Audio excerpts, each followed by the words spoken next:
আমাদের সাথে আছেন শিবানন্দ অধিকারী, নমস্কার। তার পাশেই আছেন নীলুফা ইয়াসমিন, শুভ সকাল। আছেন তারানা হালিম। তারা শুভ সকাল। তিনজনই চিত্রশিল্পী। স্বাগত সকালের বাংলাদেশে। কেমন আছেন আপনি? স্বাগত। খুবই ভালো আছি, আপনারা কেমন আছেন? আমরাও বেশ ভালো আছি। আমরা যখনই কৌতূহলী নতুন আছি। পাই তখনই আমাদের ভালো থাকাটা আরো একটু বেড়ে যায়, কারণ আমাদের গল্প করবার সুযোগ হয়, অনেক কথা শুনবার সুযোগ হয়, আমরা নতুন নতুন তথ্য পাই এবং প্রতিদিনই আমার কাছে মনে হয় জুবায়ের, আমরা কোনো না কোনো নতুন গল্প শুনে মনে হয় আমাদের জীবনের সাথেও তার সংযুক্তি কিন্তু ঘটে। দেখুন, এই পুরো আয়োজনটা নিয়ে একটু ছোট্ট করে আমাদের অভিজ্ঞতার বলি। জীবনে আমাদের প্রত্যেকেরই কিছু না কিছু হওয়ার একটা বাসনা চাপে। একটা নির্দিষ্ট বয়সে একরকম থাকে, বড় হতে হতে নানান রকম হয়। আমাদের প্রতিদিন নতুন নতুন করে ইচ্ছা জন্মে, কারণ এত চমৎকার ইতিবাচক মানুষের সংস্পর্শে এই আয়োজন দিয়ে আমরা আসবার সুযোগ পাই। সে একটা জায়গা থেকে একটু জানতে চাই, চিত্রশিল্পের সাথে সম্পৃক্ত, সৃষ্টিশীল কাজের সাথে সম্পৃক্ত আপনাদের দিনের শুরুটা কি করে করেন? আপনারা কি ইতিবাচকতা দিয়ে? শিবানন্দ অধিকারীর কাছ থেকে শুরু করি। ইতিবাচকতা প্রত্যেকটা মানুষেরই তো আলাদা আলাদাভাবে থাকে, তো কর্ম তো করতেই হয়, সেখান থেকেই শুরু হয়। আর আশা করি প্রত্যেকটা দিন সকালেই যেন ভালো কাটে, প্রত্যেকটা দিন যেন ভালো কাটে, সেভাবেই এই ইতিবাচকতা নিয়েই আসলে চলাটা শুরু করি। বাহ, আচ্ছা, আপনার কাছে শুনি। এখানে একটা জিনিস ভুল হয়েছে, আমি আসলে আর্টিস্ট না, আমি হচ্ছে গ্যালারির পরিচালক। আচ্ছা, দুইজন আর্টিস্ট না বলবার কোনো সুযোগ নেই। আর্টের সাথে আছে, আর্টের সাথে থাকা মানুষ মাত্রই আর্টিস্টের সাথে, এবং চিন্তার জায়গা থেকে তো আমার মনে হয় আপনিও আর্টিস্ট। হ্যাঁ, আমি আর্টের সাথে থাকতে ভালোবাসি, আর্টিস্টদের সাথে থাকতে ভালোবাসি, এই জন্য গ্যালারির সাথে আছি। তাই নিজেকে কোনোভাবে আর্ট থেকে বিচ্ছিন্ন রাখবার কোনো সুযোগ নেই। আপনি মেনে নেন আপনি একজন আর্টিস্ট। আমার দিনের শুরু খুব নর্মাল ভাবেই হয়, সকালে উঠি যা যা যা করণীয় তাই। এরপরে গ্যালারির সাথে কার্যক্রম এরপরে থেকে শুরু হয়, মানে একটা সময়ের পর থেকে, বিকেল থেকে সাধারণত এক্সিবিশনগুলো হয়, তারপর থেকে আসলে এই সব সৃষ্টিশীল মানুষের সাথে সময় কাটানো। আপনারও তো আমাদের মতো দশা হওয়ার কথা, মাঝে মাঝে মন চায় চিত্রশিল্পী হয়ে যায়, মাঝে মাঝে ফটোগ্রাফার হয়ে যায়। অনেক অনেক মনে হয় কি যে হ্যাঁ, আমি এবার শিল্পী হয়ে যাব, আমি এটা শুরু করব, এটা তো খুব সুন্দর, এখন থেকে আমি ঠিক আছে এই প্র্যাকটিসটা করব।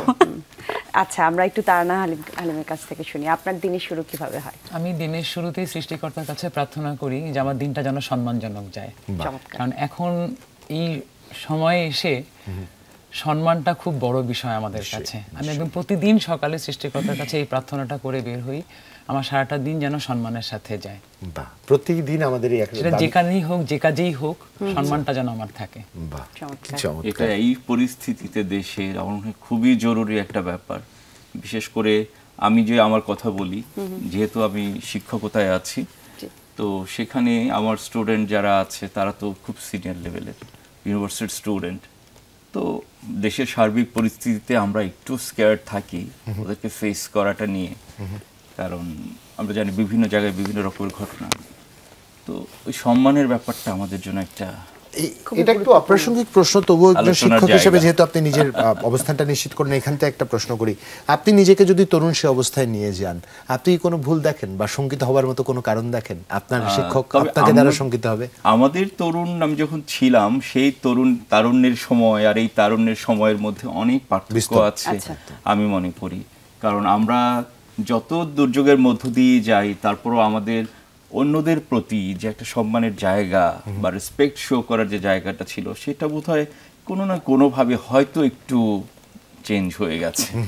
সময়ের পরিবর্তনে সকল কিছু বদলায়, আমাদের আচার ব্যবহারে একটা বিশাল বড় পরিবর্তন এসেছে।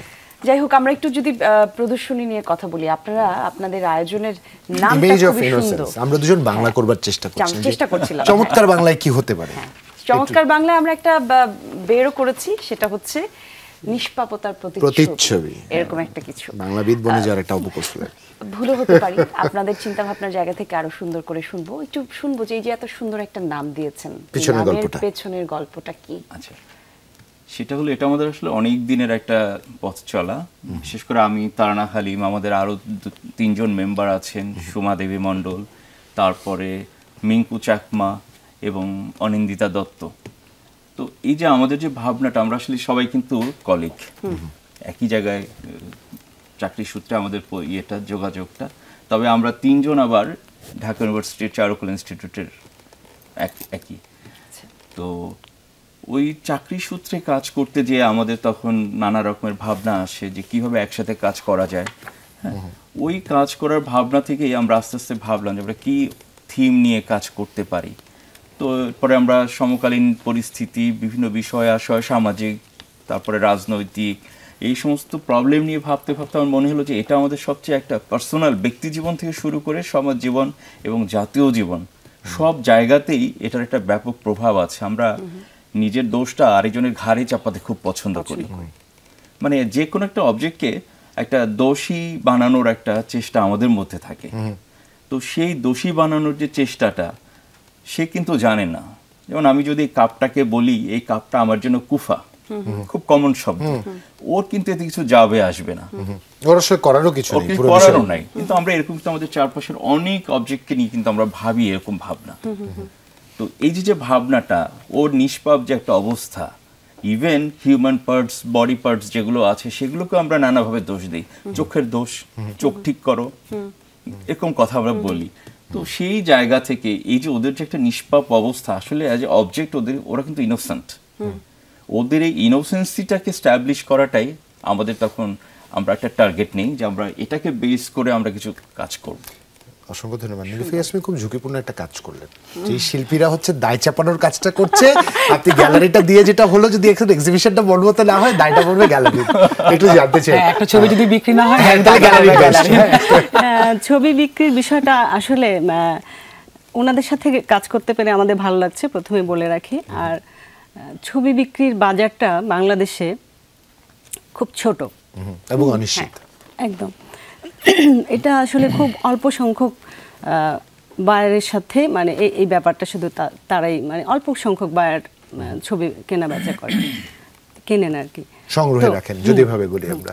তো আমাদের আসলে এই বাজারটা বড় করার জন্য অনেক গ্যালারি দরকার, আরো অনেক, নিশ্চয়ই অনেক হচ্ছে এক্সিবিশন দরকার, আবার অনেক আর্টওয়ার্কস দরকার। দেখুন, বাংলায় নীলুফা ইয়াসমিন বাংলায় চমৎকার প্রবাদ প্রচলিত আছে, আমি যদি ভুল না করি প্রবাদটা হচ্ছে এমন যে পথ পথিককে না, পথিক পথকে তৈরি করে। তার মানে যদি আমাদের সমাদৃত জনসংখ্যা বা যারা সমাদর করেন আর্টওয়ার্ক, সেই ক্রেতা বা বাজারটাও হয়তো বা তৈরি হওয়ার সম্ভাবনা রয়েছে, গ্যালারিও বৃদ্ধি পাওয়ার কথা।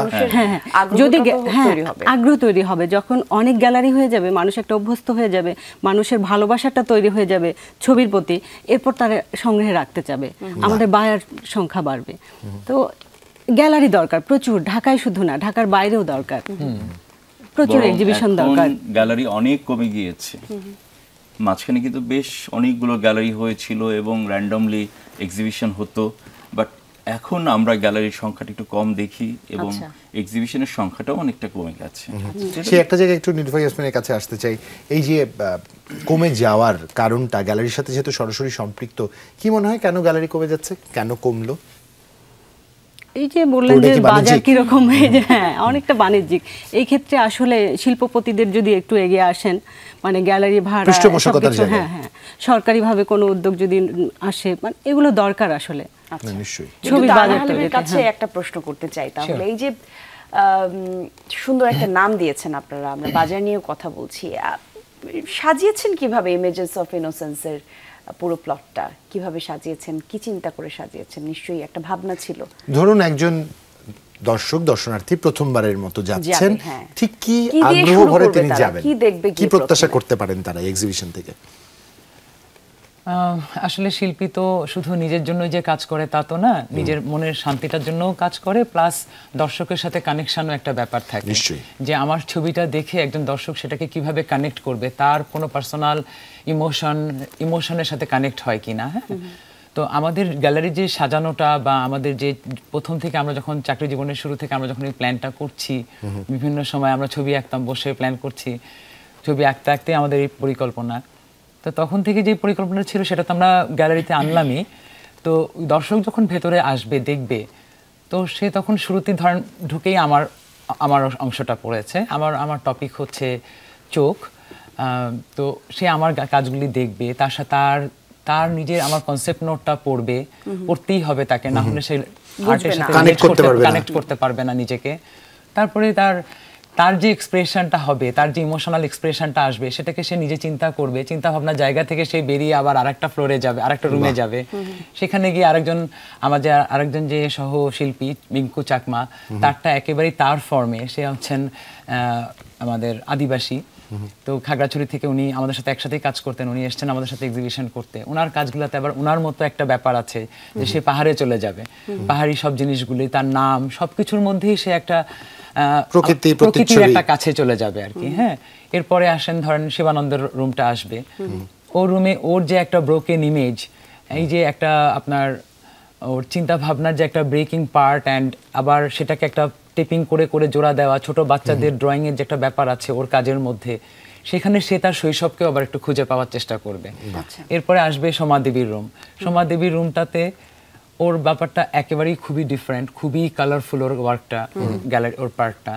সেখানে ও ছোট বাচ্চাদেরকে নিয়ে কাজ করেছে, ছোট বাচ্চাদের জুতা, পুতুল, খেলনা, ক্লিপ, বিভিন্ন বাচ্চাদের মানে যে কোনো পরিস্থিতিতে বাচ্চারা যে খুব মারাত্মকভাবে ইফেক্টেড হয়, এটাই হচ্ছে ওর উপস্থাপনা। সেখানেও গিয়ে সে তার আরেক ধরনের সে একটা ফিলিং পাবে। তারপরে আসবে অনিন্দিতা দত্তর রুমটা, ওখানে আছে ওর মানে ওদের মানে কি বলবো এটাকে, রিলিজিয়াস এন্ড ট্রেডিশনাল একটা ইয়া আছে, এনভায়রনমেন্ট আছে, সেখানে গিয়ে সে আরেক রকমের ভাইব পাবে। মানে একজন দর্শক এটা ফুল লাইফের একটা জার্নি হয়ে যাবে। এবং আমি যেহেতু অনেকদিন ঢাকা আর্ট সামিটে অ্যাজ এ আর্ট মিডিয়েটর হিসেবে কাজ করেছি, তো আমার এই অনেকদিন পরে আমার এই শোতে এসে আমি নিজের সাথে মেডিয়েশন করছিলাম, আমি নিজে বুঝছিলাম যেটা আমার মেডিয়েশনের অভিজ্ঞতা থেকে, যে আসলে আমরা চেষ্টা করেছি দর্শককে অনেকভাবে কানেক্ট করার, তার শৈশব থেকে শুরু করে এই পর্যন্ত অনেকভাবে নিজেকে কানেক্ট করার একটা চেষ্টা আমরা করেছি। আমি জানি না বাকিটা দর্শকরা কিভাবে দেখছেন এবং নিজেকে কানেক্ট করতে পারছেন, আমরা আমাদের জায়গা থেকে চেষ্টা করে গেছি। ততটুকুই তো প্রয়োজন। মানে তারান্বী, আপনাকে অসংখ্য ধন্যবাদ। আপনি আপনার কথার মাধ্যমে যে জার্নি দিয়ে নিয়ে গেলেন, একটা মানুষ গল্প বলে না, আমি মোটামুটি আমার কাছে মনে হচ্ছিল পুরো প্রতিচ্ছবিটার একটা গল্প শুনছি, আমি দেখতে পাচ্ছি। প্রথমে আমি চোখ দেখছি, যেটা দিয়ে আমার দৃষ্টির শুরু, তারপরে আমি আরেকটা জার্নিতে গেলাম।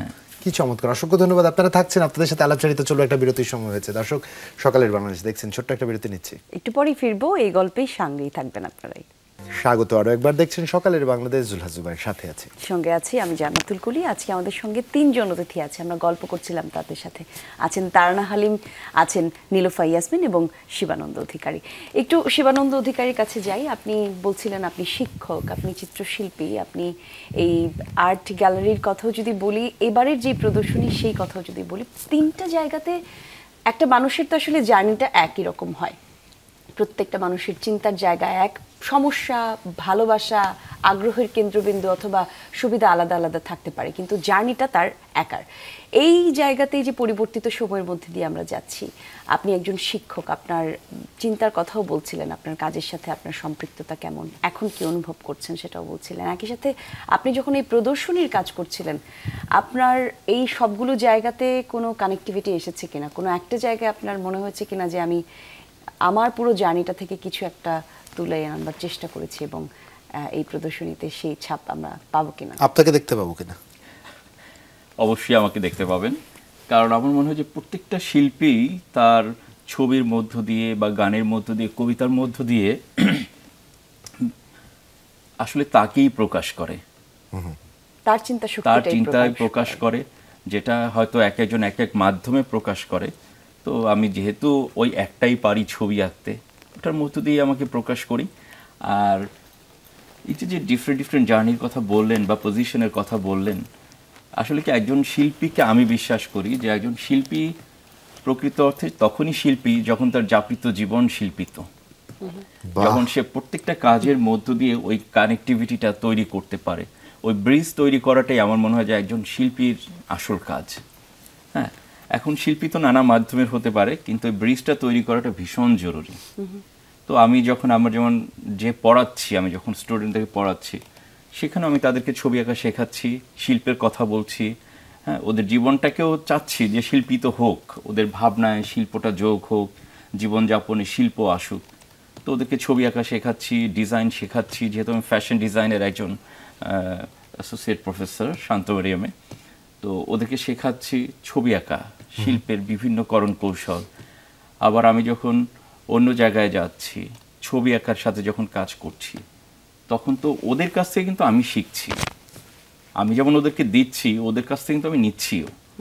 নিয়ে এই যে কম্বিনেশন, আবার আমি যখন ফ্যামিলিতে থাকছি, পুরোপুরি একটা পারিবারিক মানুষ, তখন কিন্তু আমার বাচ্চারা যারা আছে, আমার চতুর্পাশে যারা আছে, আমি তাদের কাছ থেকে শিখছি। কারণ আমার আর্টের মধ্যে, আমার কাজের মধ্যে আমি সবসময় চাই যেটা, যে ওরা আমার চারপাশকে আমি কানেক্ট করি, প্রকাশ করি। তো এই যে নেওয়ার যে ব্যাপারটা, ধরেন আমার ছাত্রদের কাছ থেকে আমি নিচ্ছি, আমার চারপাশে আমার পরিবারের যারা আছে, আমার কলিগরা যারা আছে, বন্ধু বান্ধব যারা আছে, তাদের ভাবনা চিন্তাকে আমি নিচ্ছি। সমকালীন যে সময় আছে, আমার এই এক্সিবিশনে কিছু কাজ আছে। এই আন্দোলনটা যখন শুরু হলো, তো তখন তো আমরা সবাই মোটামুটি ঘরে বন্দি। তো তখন আমি কয়েকটা কাজ করেছি, 4টা কাজ আছে আমার এখানে। সেটাকে আমি নাম দিয়েছি ব্রোকেন ইমেজেস অফ ইনোসেন্স। সেটাও এক ব্যাপার যে এই যে আমাদের অধিকার, এই যে আমাদের গণতন্ত্রের কথা বলছি, রাজনৈতিক অধিকারের কথা বলছি, বা খুব সাধারণ মানুষজন যাদের জীবন বিঘ্নিত হচ্ছে, ওদের তো আসলে এই জায়গাটায় খুব বেশি দোষ নেই। তো এই যে ওদের যে একটা অ্যাজ এ পার্ট অফ ইনোসেন্সি, তাদের যে একটা ইনোসেন্ট দেশের মানুষ হিসেবে, তো তাদের তো বিঘ্নিত হচ্ছে, তাই না? অথচ আমরা দেখছি যে আলটিমেটলি ক্ষমতার জন্য অনেক কিছু পরিবর্তন হচ্ছে, ক্ষমতা পরিবর্তন হচ্ছে, কিন্তু আমার দুরাশা যেটা, যে কতটা আমাদের এই সাধারণ মানুষ আমরা যারা আছি, কতটা সফল হব আমরা আমাদের স্বপ্ন পূরণে, বা যাদেরকে আমরা নিয়ে আসব তারা আমাদের কতটা কেয়ার করবে স্বপ্ন পূরণে। তো অনেকটা এই দুরাশা, যদিও চাই সমস্ত দুরাশা দূরে যাক, যেহেতু আমি প্রথমেই বলেছি যে আমি চাই দিনটা খুব ভালো যাক। খুব আশাবাদী মানুষ আপনি, এটাও বলছিলেন।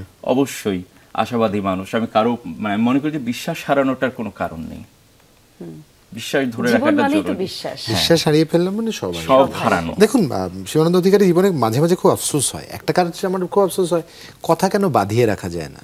আপনি একটা চমৎকার কথা বলেছেন, শিল্পীকে তার যাপনে শিল্পকে জায়গা দিতে হয়। চমৎকার একটি কথা, চমৎকার একটি কথা। হুট করে কেউ শিল্পী হতে পারে না, হতে পারে না। শিল্পের মধ্যে দিয়ে তাকে যেতে হয় প্রতি মুহূর্ত।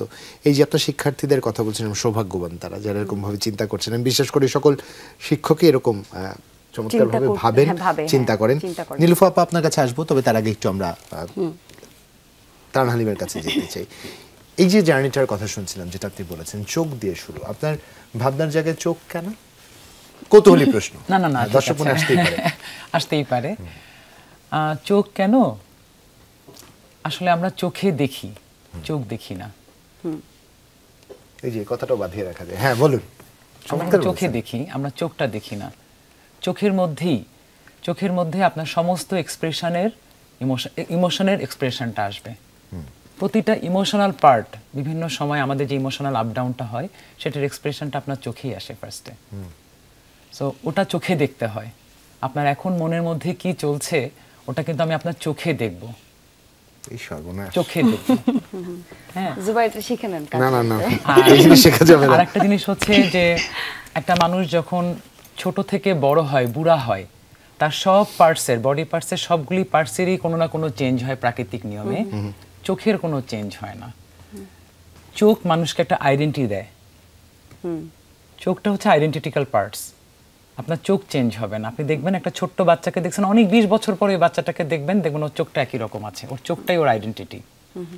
আর হয়তো কিছু জিনিস থাকেই, কিন্তু চোখটা একটা মানে বেশ বড় একটা আইডেন্টিটিক্যাল পার্ট। আর এইভাবে ভাবা যায়, এভাবেও ভাবতে হয়। এবং আমার লাইফে এরকম একটা ঘটনা আছে। আমি যখন স্কুলে ছিলাম, তখন আমাদের বাসায় একজন ভাড়াটিয়া ছিলেন।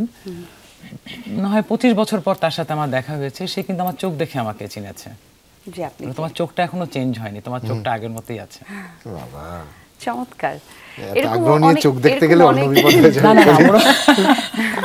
এরকম অনেক বলতে শুনেছি যে মানুষ আসলে তার প্রিয় মানুষকে বলে যে পৃথিবীতে যত মানুষ থাক, যে কোনো জায়গায় তুমি থাকো, হাজার চোখের ভিড়েও তোমার চোখ দেখলে আমি চিনতে পারবো। এরকম কবিতায় পড়েছি, কবিতায় পড়েছি, মানুষকে বলতে শুনেছি। সেই জায়গা থেকে আমার কাছে মনে হচ্ছে যে চোখের তো একটা কথা থাকে, চোখের একটা আলাদা ভাষা থাকে। আপনি আপনার পুরো আপনার যেই প্রদর্শনীতে আপনার যেই কয়েকটা ছবি আছে, সেখানে আপনি কি কি ইমোশন তুলে ধরেছেন? আমার এখানে, আমি এই চোখ সিরিজ নিয়ে আমি 100-র উপরে কাজ করেছি। আমি এখানে 56টা কাজ আমি এখানে ডিসপ্লে করেছি। দুটো স্কাল্পচার আছে, একটা ইনস্টলেশন আছে, আর বেশিরভাগই সব পেইন্টিং বাকিগুলো। তো আমার প্রতিদিনের একটা জার্নি ছিল এখানে। আমি প্রতিদিন আমার কর্মস্থলে গিয়ে বসতাম, আমার হাতের কাজটা শেষ করে আমি আমার হাতের সামনে যে আর্ট ম্যাটেরিয়ালগুলো আছে আমি সেটা নিয়ে বসতাম এবং চিন্তা করতাম যে আমি আজকের আমার চোখের এক্সপ্রেশন, ইমোশনটাকে আমি কিভাবে এক্সপ্রেস করব। এবং আমার কাজের মধ্যে যেটা এসেছে, আমি চোখ এঁকেছি কম, আমি চোখ লিখেছি বেশি। টেক্সট বেজ, আমার কাজটা মূলত টেক্সট বেজ ওয়ার্ক। আচ্ছা, তো আমি চোখটাই লিখেছি, বাংলায় চোখটা বিভিন্নভাবে আমি লিখেছি, বিভিন্ন মিক্সড মিডিয়া ইউজ করেছি। এবং ওই যে আমার সারা দিনের যে ব্যাপারটা, আমার যে ইমোশনাল এক্সপ্রেশনটা, আমার যে ইমোশনাল চেঞ্জেসটা, ওটা আমি আমার কাজের মাধ্যমে ফোটানোর চেষ্টা করেছি। এবং যেহেতু কর্মস্থলে থাকি, নানান মানুষের চোখ দেখি, নানান সময় নানান মানুষের চোখে এক একজনের চোখের এক্সপ্রেশন এক এক রকম দেখছি, ওটাকেও আমি এক্সপ্রেস করার চেষ্টা করি। আমরা আপনার দিকে তাকাবো টেক্সট না। বেজ পরে দেখা যাবে এটা ক্যানভাসে চলে আসছে, আরেক বিপদ হয়ে যাবে। নীলুফার ইয়াসমিন, একটু আপনার কাছে জানতে চাই, আর্টিস্টদের মতো করে ভাবেন, কিন্তু গ্যালারিকে অনেক কিছু মাথায় রেখে ভাবতে হয়। এরকম থটের বা এরকম এক্সপেরিমেন্টাল একটা এক্সিবিশন যখন আপনারা হোস্ট করছেন বা ক্যাটার করছেন, আপনাদের উদ্দেশ্য কি থাকে বা আপনাদের মননে কি থাকে যে আমি আসলে কি প্রেজেন্ট করতে চাই? সিদ্ধান্তটা কি থাকে? আমাদের আসলে একটা সিনিয়র আর্টিস্টদের একটা প্যানেল আছে। আমরা তাদের আর্টিস্টদের শিল্পকর্মর কিছু তাদের কোনো চিত্রকল্পগুলো দেখতে চাই আর কি। দেখার পরে ওই সিনিয়র আর্টিস্ট ওনারাই, ওই প্যানেলটাই আর কি ঠিক করেন যে হ্যাঁ তারাই এক্সিবিশনটা আমরা হোস্ট করছি, হ্যাঁ তারাই বাছেন বা তারাই এটা আমাদের ঠিক করেন, কাদের সাথে ঠিক করেন যে এটা কি রকম হবে বা এটার কোয়ালিটি আমরা জাজ করি না। আর্টিস্টটা সিনিয়র আর্টিস্ট প্যানেল ওনাদের পরামর্শে ওনারাই বেছে দেন। তো এনাদের যে কম্বিনেশন, 5 জনের গ্রুপ এক্সিবিশন হচ্ছে, এইটা আর কি আমাদের খুব অ্যাপ্রিশিয়েট করেছে সবাই, যে খুব একটা চমৎকার কম্বিনেশন, 5 জনের এক্সপেরিমেন্টাল একটা রকম কম্বিনেশন। ইন্দ্রিয়, 5টা ইন্দ্রিয়, চোখ দিয়ে যদি শুরু করি, 5টা ইন্দ্রিয়র একটা উপস্থাপন আছে, জীবনের প্রতিচ্ছবির উপস্থাপন আছে, অনুভূত বাস্তবতার প্রতিচ্ছবি আছে, ধর্ম আছে, শৈশব আছে, সব আছে। হ্যাঁ, এই জন্য আমরা ব্যাপারটা এনজয় করছি এবং আমরাও অ্যাপ্রিশিয়েট করেছি ওনাদেরকে। রেসপন্স কেমন দেখছেন? হ্যাঁ, দর্শক অনেক আছে। আচ্ছা, এটা একটু আলাদা করে শুনবো, আমরা আরো গল্পে ফিরবো, আমাদেরকে আরো একটা বিরতি নিতে হচ্ছে। দর্শক, সকালের বাংলাদেশ দেখছেন আপনারা, ছোট্ট একটা বিরতিতে আমাদেরকে যেতে হবে। ফিরছি এক্ষুনি, সাথে থাকুন, চমৎকার আরো গল্পের অনেক বাকি। সকালের বাংলাদেশ দেখছেন দর্শক আপনারা, কলি এবং জুবাইর আপনাদের সাথে আছে, 3 জন অতিথি আমাদের সঙ্গে আছেন, চিত্রশিল্পী এবং প্রদর্শনী ওনারা আমাদের সঙ্গে আছেন। আমরা কথা বলছিলাম তার সাথে, আমাদের আলোচনা চলছিল ইমেজেস অফ ইনোসেন্স দিয়ে, মানে যার বাংলা আমরা দুঃসাহস করে করবার চেষ্টা করছি। বাংলায় যাব না, আমরা প্রসঙ্গে ফিরে আসতে চাই। একজন শিল্পী যখন কোনো কিছু সৃষ্টি করেন, তার সবটুকু দিয়ে সৃষ্টি করেন এবং তিনি ধরে নেন এটাই তার বেস্ট মাস্টারপিস, অন্তত ওই মুহূর্তটায়। পরবর্তী ছবি আবার একটা ভিন্ন কিছু হয়, পরবর্তী ছবি আবার একটা ভিন্ন।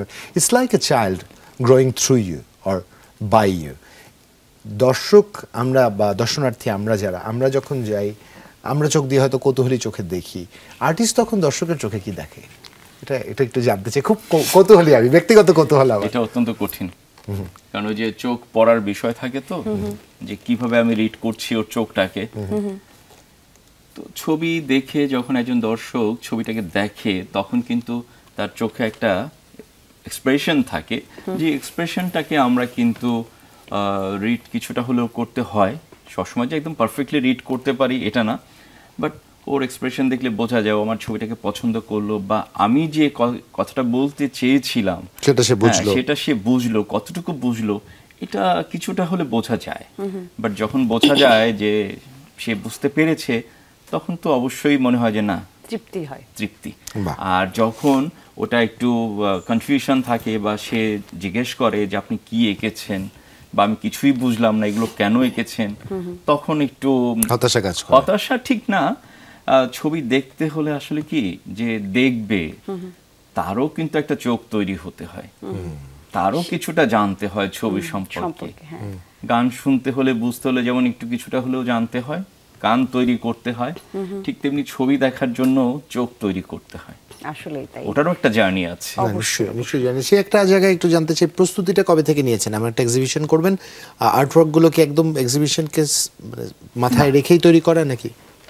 এগুলো আসলে বিভিন্ন সময় সাইমultaneously আসছে, এবং লাস্টলি আমরা যখন এই যে উনি যেমন বললেন যে একটা পার্টিকুলার একটা টাইম ফ্রেমের মধ্যে ওনার কাজগুলো করা, আমারও কিছু কাজ ওই টাইম ফ্রেমের মধ্যে, মানে এটা তো আসলে হঠাৎ করে একটা টপিক দিলাম আর আমি সেটা নিয়ে ছবি আঁকলাম, এটা এরকম হয় না। হ্যাঁ, ওই যে বললাম যে এটা তো যাপিত জীবন আমার। আমি যখন ছবি আঁকছি, আমি আমার বাচ্চাকে দেখছি, সে কোনো বিষয় নিয়ে কিভাবে ভাবছে বা সে কি ছবি আঁকছে সেটা আমাকে এফেক্ট করছে, আমি তখন আঁকছি। এবং এই যে ইমেজ অফ ইনোসেন্স যেটাকে বলা হচ্ছে, আমি বেসিক্যালি ইমেজ অফ ইনোসেন্স আঁকিনি, আমি এঁকেছি ব্রোকেন ইমেজেস অফ ইনোসেন্স। আচ্ছা, বাকিরা সবাই কিন্তু ইমেজেস অফ ইনোসেন্সটাকে প্রাধান্য দিয়ে ছবি এঁকেছে, কিন্তু ব্রোকেন ইমেজ লিখেছি আমি। একটু তানা হালিমের কাছেও শুনি। এই যে 8 দিনের প্রদর্শনী, লম্বা সময়, সাধারণত 8 দিনের প্রদর্শনী করতে হলে একটু চিন্তার প্রয়োজন হয়। এত দিনের লম্বা সময় প্রদর্শনী করব, মানুষ কত আসবে, দর্শনার্থী কতজন আসবে, ছবি কেমন দেখবে সবাই, সেই জায়গা থেকে মনে কেমন সাড়া মিলছে, মানুষজন কেমন আসছে, ছোট করে একটু শুনবো। ভালো, আচ্ছা, আমরা খুবই হ্যাপি। হ্যাঁ, আমরা যেরকম চেয়েছিলাম সেরকমই, তার চেয়ে বোধহয় আমরা বেশি পেয়েছি। বাহ। হ্যাঁ, আর আসলে আমাদের তো দীর্ঘদিনের পথ চলা একসাথে, আমরা একসাথে একই ওয়ার্ক স্টেশন ছিল, ওখানে বসে কাজ করতাম। আমাদের জার্নিটা তো আসলে ডিফারেন্ট। হ্যাঁ, তো আমাদের সার্কেলটাও এক, এবং বিশাল একটা সার্কেলও আমাদের। স্টুডেন্টরা আসে, ওর স্টুডেন্ট এসেছে, আমার স্টুডেন্টরা এসেছে, গার্জিয়ানরা এসেছে। বাহ। তো এটা একটা অ্যাচিভমেন্ট আমাদের জন্য, এবং আমাদের গ্যালারি ওনারও ডেফিনেটলি অনেককে ইনভাইট করেছে। সব মিলিয়ে আলহামদুলিল্লাহ আমরা ভালো পরিবেশে আছি। একদম শেষ পর্যায়ে দাঁড়িয়ে শেষ প্রশ্ন আমাদের, নীলুফা ইয়াসমিন, আপনাকে আপনার দর্শকরা শুনছেন, দেখছেন, যারা নতুনভাবে আমাদের দর্শক, তারা আপনাকে জানবার আরেকবার সুযোগ পেলেন, একটু তাদেরকে আমন্ত্রণ যদি জানিয়ে দিতেন, এক্সিবিশনটার সম্বন্ধে ডিটেলস, কবে থেকে কবে চলবে, কোথায় যেতে হবে, কি প্রত্যাশা তারা করবে? ছবি আসলে ওই ভাইয়া যেমন বললেন যে বোঝার বিষয়টা আছে, আমার মনে হয় যে কোনো শিল্পকর্ম এত বেশি মানে বোঝার জানার দরকার নেই। যারা দর্শনার্থী তারা দেখবে, তারা তাদের মতো করে দেখুক না, তাদের মতো করে রসটা টেনে নিক না ওখান থেকে, যে রসটা সে নিতে পারে সেটুকু নিক।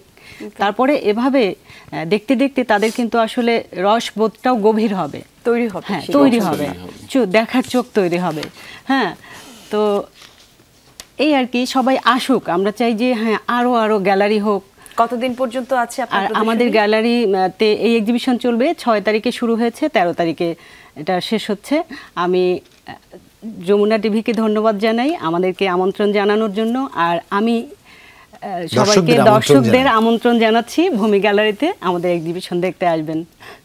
ভূমি গ্যালারি যারা চেনেন না তারা গুগল করলে পেয়ে যাবেন। হ্যাঁ, বিকেল 3টা থেকে খুব সম্ভবত 3টা থেকে রাত 8টা পর্যন্ত। চমৎকার, ধন্যবাদ। 7 তারিখ শুরু হয়েছে এই যাত্রা, চলবে 13 তারিখ অবধি। এই 8 দিনের যাত্রায় আপনারা অভিজ্ঞতার বিভিন্ন পরত যদি নিজের জীবনে খুঁজে বার করতে চান, অবশ্যই যাবেন।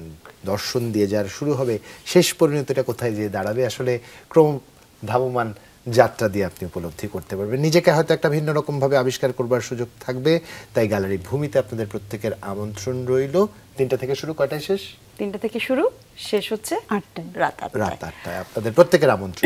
আর আমি একটু ধন্যবাদ জানাতে চাই আপনাদেরকে, আপনারা এসেছেন, আপনাদের অভিজ্ঞতা শেয়ার করেছেন, অনেক কিছু শিখলাম আপনাদের কাছ থেকে। অসংখ্য ধন্যবাদ আমাদের সঙ্গে আপনাদের অভিজ্ঞতাগুলো শেয়ার করবার জন্য। আর আপনাদেরকেও ধন্যবাদ। দর্শকদেরকে বলতে চাই, জুবাইর যেমনটি করে বলল, প্রত্যেকটা মানুষের দৃষ্টিভঙ্গি আলাদা, প্রত্যেকটা মানুষ চিন্তার জায়গায় আলাদা, প্রত্যেকটা মানুষ ভাবে আলাদা করে, এবং সেই সব আলাদা আলাদা জিনিসগুলোর মধ্যে যদি ভালো কোনো দিক আমরা আসলে খুঁজে বের করবার চেষ্টা করতে পারি, নিজের চিন্তা শক্তির মধ্যে যদি আমরা একটু পরিবর্তন আনতে পারি, তাহলে দেখবেন আশেপাশে সব সুন্দর, সবাই ভালো, সব কিছু ঠিকঠাক থাকবে। আর সেই জায়গা থেকে আমার মনে হয় ভালো কাজগুলো যেন প্রচুর পরিমাণে সংক্রমিত হয়, খারাপের সংক্রমণ জরুরি না। আজকে এখানে বিদায় নিব, ভালো থাকবেন সবাই। শুভ সকাল। আরো একবার শুভ সকাল।